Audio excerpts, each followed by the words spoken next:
Smoking causes cancer. Smoking kills. புகைப்பிடித்தல் புற்றுநோயை உண்டாக்கும் மற்றும் உயிரை கொல்லும். Consumption of alcohol is injurious to health. மது அருந்துதல் உடல் நலத்திற்கு கேடு. இன்னைக்கு நான் உங்களுக்காக கொண்டு வந்திருக்க படம் மாமன்.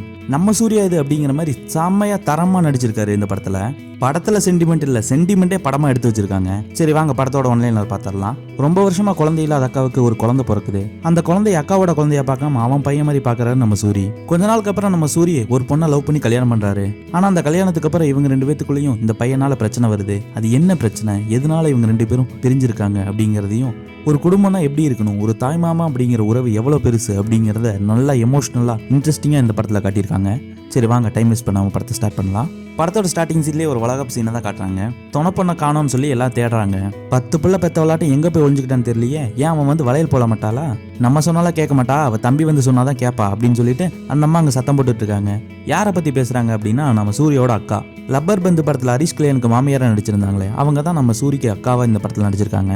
இந்த பக்கம் சூரியோட அக்காவை காட்டுறாங்க. அவங்களுக்கு மனசுல 2 வருத்தம். முதல் வருத்தம், இப்போ வளகாப்பு பண்ற பொண்ணு நம்ம சூரிக்கு பார்த்த பொண்ணு. ஆனா சூரி கல்யாணம் பண்ணாம இப்ப வேற ஒருத்தரை கல்யாணம் பண்ணி பிரெக்னண்டா இருக்கா. அந்த முகூர்த்தத்துக்கு நான் ஏன் வரணும் அப்படிங்கிற ஒரு கோபமும் இருக்கு.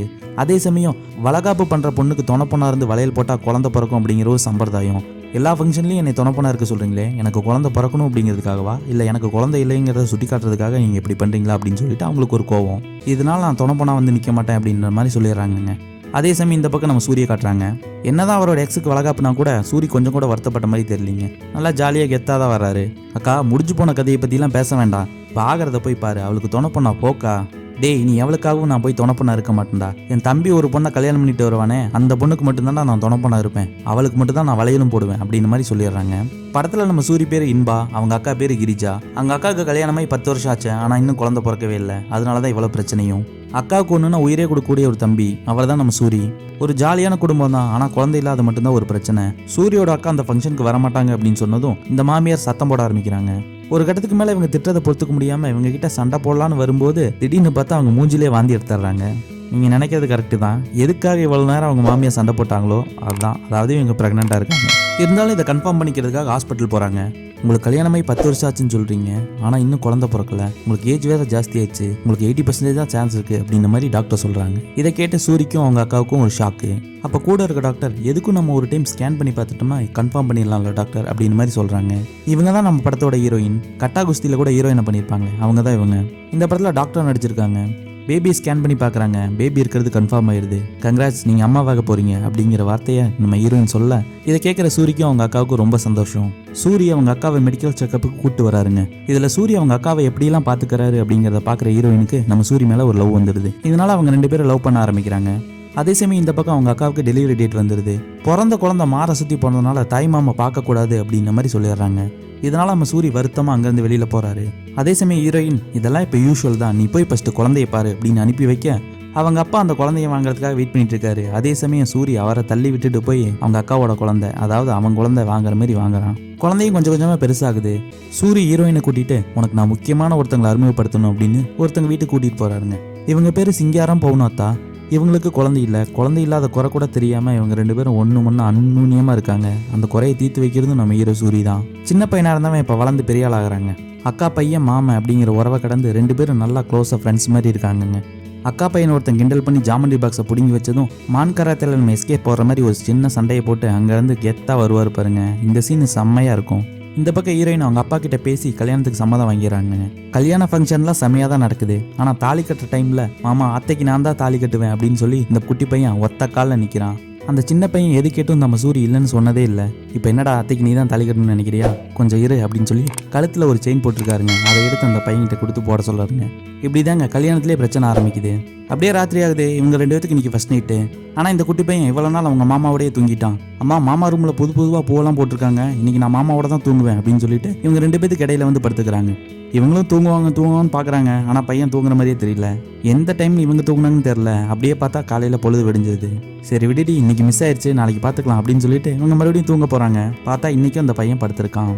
சரி விடு, கீழே ஒரு ரூம் இருக்கு, அங்க போயிடலாம் அப்படின்னு சொல்லிட்டு 2 பேரும் கீழே போறாங்க. அங்க ஒரு கட்டல் இருக்கு, அது ஒரு பழைய கட்டல். அங்க போய் இவங்க ஃபர்ஸ்ட் நைட் ஆரம்பிக்கிற அதே சமயம் அந்த கட்டல் உடஞ்சிருது. இந்த சவுண்டை கேட்டு அங்க வீட்டுல இருக்காங்க எல்லாமே அந்த ரூம்குள்ள யார் இருக்கான்னு சொல்லி கதவை தட்டுறாங்க. உள்ள பார்த்தா நம்ம ஹீரோவும் ஹீரோயினும். எல்லாரும் நம்ம ஹீரோயினை ஒரு மாதிரி பார்த்ததும் எல்லா பிரச்சனையும் இந்த பையனால தானே அப்படின்னு சொல்லிட்டு நம்ம ஹீரோயினுக்கு ஒரு நெகட்டிவ் தாட் அந்த பையன் மேல வந்துடுது. அதே சமயம் இங்க என்ன பிரச்சனை நடக்குதுன்னு சொல்லிட்டு அவங்க ஃபேமிலி புரிஞ்சுக்கிட்டு இவங்க 2 பேர்த்தையும் ஹனிமூன் அனுப்பி வைக்கிறாங்க. நானும் மாமாவோட தான் போவேன், நானும் ஹனிமூன் மாமாவோட தான் போவேன் அப்படின்னு சொல்லி கத்த ஆரம்பிக்கிறான். அந்த பையன் கேட்டு இதுவரையும் சூரி இல்லைன்னு சொன்னதே இல்லை. இதனால ஹனிமூனே போவேனான்னு சொல்லிட்டு ஹனிமூனையும் நிறுத்திடுறாரு நம்ம சூரி. ஏற்கனவே பிரச்சனை புகைய ஆரம்பிச்சிருச்சு, இதுல வேற சூரி ஹனிமூனு போலையா, இன்னும் பிரச்சனை அதிகமாகுது. ஹீரோயினுக்கு சூரியும் அந்த பையனும் ஒன்னா இருக்கிறது சுத்தமா பிடிக்கல. இதனால நம்ம சூரியோட சண்டை போட ஆரம்பிக்கிறாங்க. ஏண்டி சின்ன பையன், அவன் கேட்கறான், அவனை விட்டுட்டு எப்படி நம்ம ஹனிமூன் போறது, இப்போ ஹனிமூன் போகாதான் உனக்கு பிரச்சனையா அப்படின்னு சொல்லிட்டு கேட்க, ஓ அது மட்டும்தான் பிரச்சனையா, நான் எங்கள் அப்பா வீட்டுக்கு போகிறேன் அப்படின்னு ஃபர்ஸ்ட் நைட் நடக்காத விஷயத்தையும் மனசில் வச்சுட்டு அவங்க அப்பா வீட்டுக்கு அவங்க கிளம்பி போயிடுறாங்க. அப்படியே கொஞ்ச நாள் ஆகுது, ஃபேமிலி மொத்தம் நம்ம ஹீரோயின் வீட்டுக்கு போகிறாங்க. அந்த குட்டி பையனுக்கு காது குத்தான், அதுக்கு இன்வைட் பண்ணிவிட்டு அப்படியே நம்ம ஹீரோயின் 2 பேத்தையும் சேர்த்து வைக்கலாம்னு சொல்லி வந்திருக்காங்க. சூரியன் நம்ம ஹீரோயினோட காலில் விழுக வேற வழி இல்லாமல் ஹீரோயின் கிளம்பி வீட்டுக்கு வந்துடுறாங்க. ஆனால் அங்கே ஒரு சிக்கல், இன்னைக்காவது ஹஸ்பண்டோட கொஞ்சம் ஜாலியாக இருக்கலாமேன்னு சொல்லிட்டு ஹீரோயின் ரெடியாக இருக்காங்க. சூரிய அந்த குட்டி பையனை வீட்டில் விட்டுட்டு, அக்கா இன்னைக்கு ஒரு நாள் மட்டும் பையன் வீட்டில் இருக்கட்டும் அப்படின்னு சொல்லிட்டு விட்டுட்டு வராருங்க. ஆனால் இந்த குட்டி பையனும், மாமா இன்னைக்கு ஒரு நாள் மட்டும் மாமா இன்னைக்கு ஒரு நாள் மட்டும் மாமா உங்க கூடயே வரேன் அப்படின்னு சொல்லிட்டு நம்ம சூரியோட கிளம்பி வீட்டுக்கு வந்துடுறாருங்க. இதை பார்க்குற ஹீரோயினுக்கு செம்ம கோவம். இவ்வளோ பிரச்சனை ஆனதுக்கு அப்புறமும் அவங்க அக்கா பையனே தூக்கி வச்சுட்டு இருக்கானே நம்ம ஹீரோ மேலே செம்ம கோவத்தில் இருக்காங்க. இதனால சரியா அவங்க நம்ம ஹீரோ ஹீரோயின் 2 பேரும் பேசிக்கிறது இல்லை. இதை பார்க்குற நம்ம ஹீரோட அம்மா அவங்க பொண்ணுகிட்ட பேச ஆரம்பிக்கிறாங்க. பையன் வீட்டுக்கு வந்துட்டு போகிறதுனால அவங்களுக்குள்ள பேச்சுவார்த்தையே இல்லை, கொஞ்ச நாள் பையனை வீட்டுக்கு அனுப்பாத. ஆமாம் நான் தான் கூட்டிகிட்டு போய் உங்களை வச்சிருக்க சொன்னானா, இப்போ ஏண்டி கத்துற, என் மருமக ஆல்ரெடி சொன்னான் அந்த பையனுக்கு ஏதோ பிரச்சனை, ஹாஸ்பிட்டலில் போய் பார்க்கணும் அப்படின்னு. ஓ என் பையனை பைத்தியக்காரன் அப்படின்னு சொல்லி சொல்கிறீங்களா, இனி யாரும் என் வீட்டுக்கு வராதீங்க அப்படின்னு சொல்லி அவங்க அம்மாவே திட்டி அனுப்பிச்சி விட்டுறாங்க அவங்க பொண்ணு. அதே சமயம் அந்த சின்ன பையனுக்கு காது குத்து ஃபங்க்ஷன் வைக்கிறாங்க. ஆனால் அந்த சின்ன பையனை காது குத்திக்க மாட்டேன்னு சொல்கிறான். சூரி எவ்வளவோ சமாதானப்படுத்த பார்க்குறாரு. ஆனால் நீங்கள் காது குத்திக்கிட்டா தான் மாமா நானும் காது குத்திக்குவேன்னு சொன்னனால சூரியும் காது குத்திக்கிறாரு. இது நம்ம ஹீரோயினுக்கு சுத்தமாக பிடிக்கல. அந்த பையனுக்காக இவ்வளோ செய்கிறேன், ஆனால் எனக்காக நீ என்ன விஷயம் செஞ்ச அப்படின்ற மாதிரி கேட்டு நம்ம ஹீரோ கூட சண்டை போட ஆரம்பிக்கிறாங்க. இதை பார்த்து சூரியோட அக்கா நம்ம ஹீரோயின் கிட்ட சண்டை போட ஆரம்பிக்கிறாங்க. சண்டை ஒரு கட்டத்தில் முத்தி போக, ஏம்மா என் பையன் வந்து உங்கள் 2 பேத்துக்கு இடையில படுக்கிறான் அப்படிங்கிறதுக்காக இவ்வளோ பிரச்சனை பண்ணுறியா அப்படின்னு சொல்லிட்டு நம்ம ஹீரோயின் அசிங்கமாக பேசிடுறாங்க. இதனால் நம்ம ஹீரோயினும் திருப்பி நீங்கள் 2 பேரும் சந்தோஷமா இருக்கிறதுக்கு தான் உங்கள் பையனை எங்கள் வீட்டுக்கு அனுப்புறீங்க அப்படின்னு சொல்லி மாதிரி பேசிடுறாங்க. இதனால் 2 குடும்பத்துக்கு இடையில பிரச்சனை அதிகமாகுது. அதே சமயம் நம்ம ஹீரோயினோட அப்பா நம்ம ஹீரோவை பார்த்து பேச ஆரம்பிக்கிறாரு. மாப்பிள்ள நீங்கள் எல்லாத்த பற்றி நினைக்கிறீங்க, ஆனால் ஒருத்தரை விட்டுட்டீங்களே, அந்த பையனோட அப்பா. அந்த மனுஷனுக்கு எவ்வளோ கஷ்டம் இருக்கும். சின்ன வயசுலேருந்தே அந்த பையன் உங்க கூடயே வளர்ந்துட்டான், உங்க கூடயே தான் வெளியில் வரான், உங்க கூடயே தான் சுற்றலாம். பெத்த அப்பானா அந்த பையனை தூக்கி சுற்றணும்னு அவனுக்கு எவ்வளோ ஆசை இருந்திருக்கும். கொஞ்சம் யோசிச்சு பாருங்க, அந்த மனுஷனுக்கும் அவன் பையனோட இருக்கணும்னு தோணும்ல. நீங்கள் ஒரு 3 மாதம் மட்டும் தனியாக இருங்க, அந்த மனுஷனுக்கும் ஒரு வாய்ப்பு கொடுத்த மாதிரி இருக்கும்ல அப்படின்னு சொல்லி அவர் சொல்லும்போது தான் நம்ம ஹீரோ அதை பற்றி யோசிச்சு பார்க்குறான். ஏன்னா சின்ன வயசுலேருந்தே அந்த பையன் நம்ம ஹீரோவோட தான் வளர்ந்துருப்பான். இதனால யார்கிட்டையும் எதுவும் சொல்லாமல் நம்ம ஹீரோ அங்கேருந்து கிளம்பி மதுரைக்கு போயிடுறாரு. அங்கே போய் நம்ம ஹீரோயினோட ரொம்ப ஜாலியாக வாழ ஆரம்பிக்கிறாரு. அதே சமயம் அந்த சின்ன பையனை பற்றி அவன் ஃப்ரெண்டு கிட்ட ஃபோன் பண்ணி கேட்குறாரு. நீ போனதுலேருந்து மாமா மாமா அப்படின்னு சொல்லி கேட்டுட்டு அழுதுட்டு இருந்தான்டா, ஆனால் இப்போ பரவாயில்ல, அவங்க அப்பாவோட கொஞ்சம் மிங்கிலாகி பழக ஆரம்பிச்சிட்டான் அப்படின்ற மாதிரி அவன் சொல்கிறாரு. இதை கேட்டு நம்ம ஹீரோக்கும் ஒரு சந்தோஷம். இந்த பக்கம் நம்ம ஹீரோ ஹீரோயின் 2 பேரும் கொஞ்சம் ஒன்று மணி இருந்ததில்ல நம்ம ஹீரோயின் கன்சீவ் ஆயிடுறாங்க. இந்த விஷயத்தை எப்படியாவது அக்கா கிட்ட சொல்லணும்னு சொல்லிட்டு நம்ம ஹீரோ எவ்வளவோ டைம் கால் பண்ணுறாரு. ஆனால் அவங்க அக்கா ஃபோன் எடுக்க மாட்டேங்கிறாங்க. இதனால அவங்க அம்மாவுக்கு கால் பண்ணி, அம்மா நீ போய் அக்கா கிட்ட இந்த விஷயத்த சொல்லிட்டு வா அப்படின்னு சொல்லிட்டு அவங்க அம்மாவை அனுப்பி வைக்கிறாரு. ஆனால் அங்கே தான் ஒரு பெரிய ட்விஸ்ட்டு. விளையாடிட்டு இருக்க பையனை கூப்பிட்டு அந்த அம்மா பேசிகிட்டு இருக்காங்க. எப்படி தங்க நீ மாமாவை மறந்த அப்படின்னு சொல்லி கேட்கும்போது, மாமா சாமி கிட்ட போயிருக்காரு பட்டி, நான் அழுது அடம்பிடிச்சா மாமாவை சாமி தண்டிச்சிரும், அதனால தான் அழுகிறதே விட்டுட்டேன் அப்படின்ற மாதிரி சொல்கிறான். என்ன தங்க சொல்கிற புரியல. இங்கே வா பாட்டின்னு ஒரு ரூமுக்கு கூட்டிகிட்டு போய் டோரை ஓப்பன் பண்ணி காட்டினா உள்ள நம்ம சூரியோட படத்துக்கு மாலை போட்டு வச்சுருக்காங்க. இதை பார்த்ததும் அவங்க அம்மாவுக்கு ஒரு பயங்கரமான ஷாக்கு. அதே சமயம் வெளியில் போயிருந்த அவங்க அக்கா வீட்டுக்கு வராங்க. அவங்க அம்மா வீட்டுக்கு வந்த ஷாக்கையே அவங்களால நம்ப முடியல. அதே சமயம் தம்பி செத்து போயிட்டான்னு மாலை போட்டு வச்சிருக்க ரூமுக்குள்ளே தான் அவங்க அம்மா உட்காந்துருக்க பார்த்து இவங்களுக்கு ஒரு பயங்கரமான ஷாக்கு. நல்ல செய்தி சொல்லான்னு வந்தேன்டி, ஆனால் என் பையன் செத்து போயிட்டான்னு மாலை போட்டு வச்சிருக்கீங்களே, உங்ககிட்ட என்னடி நல்ல செய்தி சொல்கிறது, நான் என்னம்மா பண்ணுறது, மாமா மாமான்னு ஒத்தாக்கால நிற்கிறான், அவனை எப்படி சமாதானப்படுத்துறதுன்னு எனக்கு தெரியல, வேற வழி இல்லாமல் தான் இப்படி பண்ணேன், நீ என்ன சமாதானப்படுத்தினாலும் சரி, அவன் பொண்டாட்டி கன்சீவா இருக்கா, அந்த விஷயத்த சொல்லான்னு வந்தா நீ அவனவே இப்படி பாடையில் கடத்துக்க வச்சிருக்கேடி அப்படின்ற மாதிரி சொல்றாங்க. அது மட்டும் இல்லாமல் நீங்க என்ன நடந்துச்சு அப்படிங்கிற விஷயத்த நம்ம சூரியகிட்டையும் சொல்லிடுறாங்க. ஆனால் நம்ம சூரிய அதை பெருசா எடுத்துக்கல. அக்கா இது பண்ணாலும் ஒரு நல்ல விஷயத்துக்கு தான் பண்ணும் அப்படின்ற மாதிரி ஃப்ரீயா விட்டுறாரு. அதே சமயம் நம்ம சூரியோட கூட வச்ச ஃப்ரெண்டுக்கு கல்யாணம். இதனால நம்ம சூரிய அவரை இன்வைட் பண்றாரு. நம்ம சூரிய அந்த கல்யாணத்துக்கு கிளம்பி போறாரு. ஆனா அதே கல்யாணத்துக்கு அவங்க அக்கா மாமா அவங்க சின்ன பையன் அப்படின்னு சொல்லிட்டு எல்லாரும் வந்திருக்காங்க. எப்படியாவது அந்த சின்ன பையனை பார்த்து ஒரு டைமாவது அவங்ககிட்ட பேசணும்னு சொல்லிட்டு நம்ம சூரிய எவ்வளவோ ட்ரை பண்றாரு. இப்போதான் அந்த பையன் கொஞ்சம் கொஞ்சமாக பழசெல்லாம் மறந்துட்டு நார்மல் ஆகிட்டு வரான். இப்போ நீ போய் அந்த பையனை பார்த்தீங்கன்னா பிரச்சனை தேவையில்லாமல் வேற மாதிரி போகும், அதனால நீ போகாத அப்படின்னு சொல்லி நம்ம சூரிய தடுத்துடுறாங்க. ஆனால் நம்ம சூரிக்கும் அந்த பையனை எப்படியாவது பார்க்கணும். அப்பதான் நம்ம விமல் வராரு. இந்த படத்துல சூரியோட ஃப்ரெண்டா ஒரு சின்ன கேமியோ பண்ணியிருக்காரு. மச்சான் நீ ஒன்றும் கவலைப்படாத, நான் ஒரு மேஜிக் ஷோ பண்றேன், அந்த கேப்ல வந்து அந்த பையனை நீ பார்த்துட்டு போயிடுறா அப்படின்ற மாதிரி ஐடியா கொடுக்குறாரு. இவரும் மேஜிக் ஷோ பண்றாரு. அந்த பையனும் மாமா வருவாருன்னு சொல்லி வெயிட் பண்ணிட்டு இருக்கான். ஆனா இந்த பக்கம் நம்ம ஹீரோயின் கையை பிடிச்சி நம்ம குழந்தை மேல சத்தியமா இனிமேல் அந்த பையனை நீ பார்க்கவே கூடாது அப்படின்னு மாதிரி சத்தியம் வாங்கிட்டு அங்கிருந்து போயிடுறாங்க. இதனால நம்ம ஹீரோ அந்த பையனை பார்க்காமலே காருக்கு வந்துடுறாரு. அந்த பையன் மாமா வருவாருன்னு சொல்லி அழுது ஒரு கட்டத்துக்கு மேல அவனால சுத்தமா முடியாம ஒரு ரூம்ல போய் படுக்க வச்சிருக்காங்க. இதனால நம்ம ஹீரோயின் என்னதான் கோவம் இருந்தாலும் அவங்க அக்காவை போய் பார்த்து அந்த பையன்கிட்ட முத்தம் கொடுத்துட்டு நான் போயிட்டு வரேன் அப்படின்னு சொல்லும்போது அந்த சின்ன பையன் நம்ம ஹீரோயினோட தாலியை பிடிச்சிட்டு ஏன் அத்தா மாமா தான் சாமி கிட்ட போயிட்டாரே, நீங்க இன்னும் ஏன் தாலி போட்டிருக்கீங்க அப்படின்ற மாதிரி கேட்க ஹீரோயினுக்கு தூக்கி வாரி போடுது. அக்கா நில்லுங்க, அவங்ககிட்ட என்ன சொல்லி அவனை சமாதானப்படுத்திங்க, ஒழுக்குமுறையே சொல்லுங்க அப்படின்னு கேட்க அப்பதான் நம்ம ஹீரோ செத்து போயிட்டான் அப்படின்னு சொல்லி தான் சமாதானப்படுத்திருக்காங்க அப்படிங்கிற விஷயம் நம்ம ஹீரோயினுக்கு தெரிய வருது. அவ்வளவுதான் கோவத்தோட உச்சிக்கே போய் இனிமேல் நீங்க யாரும் என் வீட்டு பக்கம் வராதீங்க, நானும் உங்க வீட்டுக்கு வரமாட்டேன் அப்படின்ற மாதிரி சொல்லிட்டு அங்கிருந்து அவங்க கிளம்பி போயிடுறாங்க. இதனால நம்ம ஹீரோயினோட வளகாப்பு ஃபங்க்ஷன் கூட அவங்க அக்கா கலந்துக்கல, அவங்க மாமா மட்டும் வந்து ஆசீர்வாதம் பண்ணிட்டு போயிடுறாரு. அப்படிதான் ஒரு நாள் அவங்க அக்கா மாமா பையன் 3 பேர் ஸ்கூலுக்கு டைம் ஆச்சுன்னு சொல்லி ஒன் வேல வேகமா போயிட்டு இருக்காங்க. எதிர்பாராத முன்னாடி லாரி வர அதுல மோதி அந்த சின்ன பையனுக்கு தலையில பயங்கரமா அடிபட்டுருது. இந்த விஷயம் கேள்விப்பட்டதும் நம்ம ஹீரோயினுக்கு பண்ணி கொடுத்த சத்தியத்தை விட அந்த பையனோட உயிர் தான் முக்கியம்னு சொல்லிட்டு நம்ம ஹீரோ அங்கிருந்து கிளம்பி வந்துடுறாரு.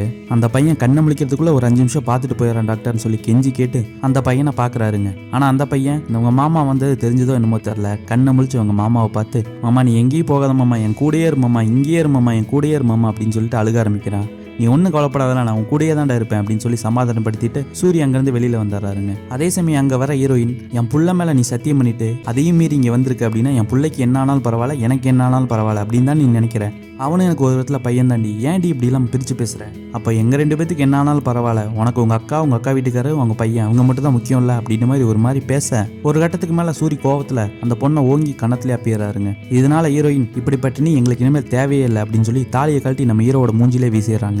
ஒரு பக்கம் அக்கா பையனோட பாசம், இன்னொரு பக்கம் பொண்டாட்டியோட தொல்லை, இது ரெண்டுக்கு மத்தியில் நம்ம ஹீரோ எதை தேர்ந்தெடுப்பான்னு பார்த்தா நினைச்ச மாதிரி நம்ம ஹீரோ அக்கா பையனை தான் தேர்ந்தெடுக்கிறாரு. அப்பதான் அந்த சிங்காரம் கூப்பிட்டு நம்ம ஹீரோவுக்கு அட்வைஸ் பண்றாரு. என்னதான் இருந்தாலும் அந்த பொண்ணை நீ கை நீட்டி அடிச்சிருக்க கூடாது, ஒரு பொண்டாட்டிங்கிறவ அந்த வீட்டில் அவன் புருஷனா தான் புருஷன் அனுப்பிட்டு இருப்பா, ஆனா நீயே அப்படி கை நீட்டி அடிக்கலாமா, நம்ம வீட்டில் இருக்கு பார் பவுனு, ஒரு நாள் கூட அதை நான் கை நீட்டி அடிச்சதே கிடையாது, அதை போய் வெளியில பெருமையா சொல்லும், அதுல அதுக்கு ஒரு சந்தோஷம், எனக்கு ஒரு ஆம்பளைங்கிற ஒரு கர்வம், இதுதான்டா குடும்ப வாழ்க்கை, ஏன்டா இப்படி பண்ற அப்படின்ற மாதிரி அட்வைஸ் பண்றாரு. சரி பவுனுக்கு என்னாச்சு, அது கொஞ்சம் உடம்பு சரியில்லை, அதான் வீட்டில் இருக்கு, சரி நீ நல்லா பார்த்துக்க, சாயந்தரம் வந்து நான் பார்க்குறேன் அப்படின்னு சொல்லிட்டு நம்ம ஹீரோ சிங்காரத்தை அனுப்பி வச்சிடறாருங்க வீட்டுக்கு. ஆனால் வீட்டுக்கு போன சிங்காரம் மறுநாள் கண்ணு முழிச்சு பார்த்தா அவங்க இறந்து போயிடுறாங்க. அந்த அம்மாவுக்கு குழந்தைங்களும் இல்லாதனால எல்லா விஷயத்தையும் இந்த சிங்காரம் தாங்க பண்ணுறாரு. இந்த நியூஸை கேட்டு அங்கே வர ஹீரோயின் இந்த சிங்காரம் அவங்க ஒய்ஃபுக்கு என்னென்ன பண்ணுறாங்க அப்படிங்கிறத பார்க்குறவங்க ஒரு கட்டத்துக்கு மேலே கண்ட்ரோல் இல்லாமல் மயக்கம் போட்டு கீழே விழுந்துடுறாங்க. நம்ம ஹீரோயின் மூஞ்சியை கொடுத்து கூட பேசல, அவங்க அப்பா அம்மா யாரையுமே மதிக்காமல் அவர் பாட்டுக்கு ஓரமாக நின்றுட்டு இருக்காரு. பாவங்க அந்த சிங்காரம், இறந்து போன அவங்களோட மனைவியை நினச்சிட்டே இருந்த மனுஷன் மறுநாள் அவரும் உயிர் விட்டுறாரு. இந்த விஷயம் நம்ம சூரிய ரொம்ப வெகுவாக பாதிக்குது. ஆனால் இவ்வளோ பிரச்சனைக்கு மத்தியிலையும் நம்ம ஹீரோக்கு ஒரு நல்ல விஷயம்னா நம்ம ஹீரோயினுக்கு குழந்தை பிறந்துச்சு. ஆனால் அதுலேயும் ஒரு சிக்கல் இருக்கு. ஹீரோயினோட அப்பா அம்மா நம்ம ஹீரோவை அவங்க ஃபேமிலி யாரையுமே அவங்க குழந்தைய பார்க்கக்கூடாது அப்படின்ற மாதிரி சொல்லிடுறாங்க. இதனால நம்ம ஹீரோவோட அக்கா காலில் விழுந்து கெஞ்சி என் மேலே என்ன தப்பு வேணா சொல்லுங்க, ஆனால் என் தம்பி மேலே எந்த தப்பும் இல்லை, தயவு செஞ்சு என் தம்பி அவன் குழந்தைய பார்க்க விடுங்க அப்படின்னு சொல்லி கெஞ்சி கேட்டு பர்மிஷன் வாங்கி கொடுக்குறாங்க. அதே சமயம் இந்த பக்கம் நம்ம ஹீரோயின்ட்ட என்ன நடக்குதுன்னு சொல்லி காட்டுறாங்க. இவ்வளவு பிரச்சனைக்கும் காரணமானது யாரு, அந்த சின்ன பையன். அந்த பையன் அந்த குழந்தைங்களை பார்த்து கொஞ்ச ஆரம்பிக்கிறான். எனக்கு 2 குட்டிங்க பிறந்திருக்கு, நீ இனிமேல் மாமாவோட ஜாலியா விளையாடலாம், ஆடலாம், பாடலாம், ஓடலாம், ரீல்ஸ் எல்லாம் பண்ணலாம், உங்களுக்கு மாமா நான் என்ன வேணா பண்ணுவேன் அப்படின்னு சொல்லி கள்ளங்கப்படம் இல்லாம பேசுறத பார்த்து நம்ம ஹீரோயின் கண் கலங்கிடுறாங்க. இந்த குழந்தைய போய் நம்ம தப்பா நினைச்சிட்டோமே அப்படின்னு சொல்லி நம்ம ஹீரோயின் நினைக்கிற அதே சமயம் நம்ம ஹீரோ உள்ள வர்றாருங்க. குழந்தைங்களை பார்த்து கொஞ்சிட்டு நம்ம ஹீரோயின்ட்ட பேச ஆரம்பிக்கிறாருங்க. இவ்வளோ நாள் எப்படியோ வாழ்ந்துட்டோம், எல்லாருக்கும் நான் நல்லவனா இருக்குன்னு நினைச்சேன் தவிர்த்து உனக்கும் நம்ம குழந்தைங்களுக்கு நான் நல்லவனா இல்லாமலே போயிட்டேன்ல, நீ கேட்டது உனக்குன்னு கொஞ்சம் இடம், அந்த இடத்த கூட என்னால் கொடுக்க முடியல, இறந்து போனாங்களே சிங்காரம் பவுனத்தா அவங்கள மாதிரி தான் நம்மளும் வாழணும், சாமி நம்ம கூடயே இருக்க முடியாதுங்கிறதுக்காக தான் அம்மாவை அனுப்பி வைக்கிறாங்க, அந்த அம்மா போனதும் மனைவி அம்மாவா மாறிடுறா, ஆனால் இந்த விஷயம் தெரியறதுக்கு எனக்கு இவ்வளோ வருஷம் ஆச்சு, தயவு செஞ்சு என்ன மன்னிச்சிருன்னு மன்னிப்பு கேட்டு நம்ம ஹீரோ எப்படியோ நம்ம ஹீரோயினை கன்வின்ஸ் பண்ணி எல்லாரும் ஒன்னா சேர்ந்துடுறாங்க. அப்படியே சீனை கட் பண்ணி பிறந்த குழந்தைங்களுக்கு பேர் வைக்கிறாங்க. தாய் மாமன் தான் குழந்தைங்களுக்கு நாக்கில் தேனை தொட்டி வைக்கணும்னு சொல்ல அப்பதான் நம்ம ஹீரோயினோட தம்பியும் இந்த சின்ன பையனும் மாமா முறைக்கு சண்டை போட்டுக்கிறாங்க. டே இப்பவே சண்டை போட ஆரம்பிச்சிட்டியா, ஃபியூச்சர்ல ஊம் பொண்டாட்டியோட நீ எப்படி சண்டை போட போறியோ அப்படின்னு சொல்லி நம்ம சூரி சொல்ல அப்படியே இந்த சீனை காட்டி படத்தை இங்க முடிக்கிறாங்க. படம் செம்மையா ஒரு ஃபீல் குட் மூவிங்க, ஃபேமிலியோட நல்லா ஜாலியாக உட்காந்து பார்க்கலாம். சரி இப்போதான் நீங்கள் நம்ம சேனலுக்கு ஃபஸ்ட் டைம் பண்ணீங்க அப்படின்னா லைக் பண்ணுங்க, ஷேர் பண்ணுங்க, சப்ஸ்கிரைப் பண்ணிட்டு பக்கத்தில் இருக்க பெல் ஐக்கனை கிளிக் பண்ணிக்கோங்க. தேங்க்யூ.